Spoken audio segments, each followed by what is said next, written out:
नमस्कार दोस्तों, NCB education hub YouTube channel में आप सभी मित्रों का हार्दिक अभिनंदन है। दोस्तों, आज की वीडियो क्लास में आपको राजस्थान में थार के मरुस्थल में बालूका स्तूप मुक्त प्रदेश के बारे में महत्वपूर्ण जानकारियां प्रदान की जाएगी। आइए दोस्तों, क्लास प्रारंभ करते हैं। क्या है बालूका स्तूप मुक्त प्रदेश? यह राजस्थान में फलोदी एवं पोखरण क्षेत्रों में पाए जाते हैं मुख्य रूप से, और जैसलमेर बाड़मेर का चट्टानी प्रदेश भी इस क्षेत्र को आप कह सकते हैं। इस क्षेत्र में अवसादी या परतदार चट्टानें पाई जाती है, जिसमें मुख्य रूप से ऊर्जा खनिज पाए जाते हैं, अर्थात कोयला, पेट्रोल, प्राकृतिक गैस, ये सभी अवसादी चट्टानों में पाए जाते हैं। तो बालूका स्तूप मुक्त प्रदेश वो क्षेत्र है जहां बालूका स्तूप नहीं पाए जाते हैं। देखिए दोस्तों, यहाँ के important questions. Akal wood fossils park ये क्या है? यह एक कास्ट जीवाश्म पार्क है जो राजस्थान के जैसलमेर जिले में है। और इस आकलवुड फॉसिल्स पार्क से हमें मिले क्या है? यहाँ से हमें प्राचीन लकड़ी के अवशेष मिले हैं जो जुरेसिक काल के बताए जाते हैं। आप अगला इंपॉर्टेंट देखिए, लाठी सीरीज। लाठी सीरीज कहाँ स्थित है? जैसलमेर में। जैसलमेर के लाठी गांव में स्थित है लाठी सीरीज। यह क्या है? यह एक भूगर्भिक जलपट्टी है जो 60 किलोमीटर लंबी है, मोहनगढ़ से लेकर पोखरण तक। इसे एक जल गर्तिका भी कहा जाता है।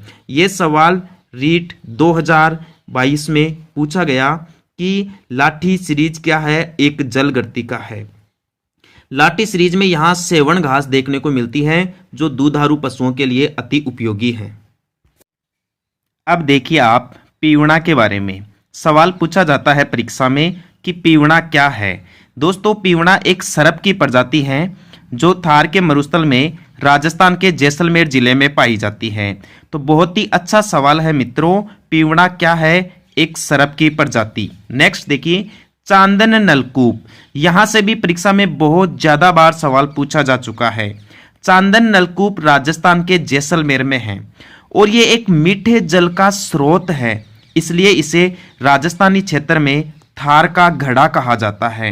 तो दोस्तों आप ध्यान रखना, पीवणा एक सरप की प्रजाति है, जैसलमेर में पाई जाती है।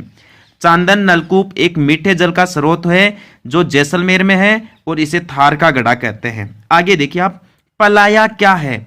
रेगिस्तानी क्षेत्र में वर्षा के जल भर जाने से जो अस्थायी खारे पानी की झीलें बनती हैं उन्हीं को अपन पलाया कहते हैं।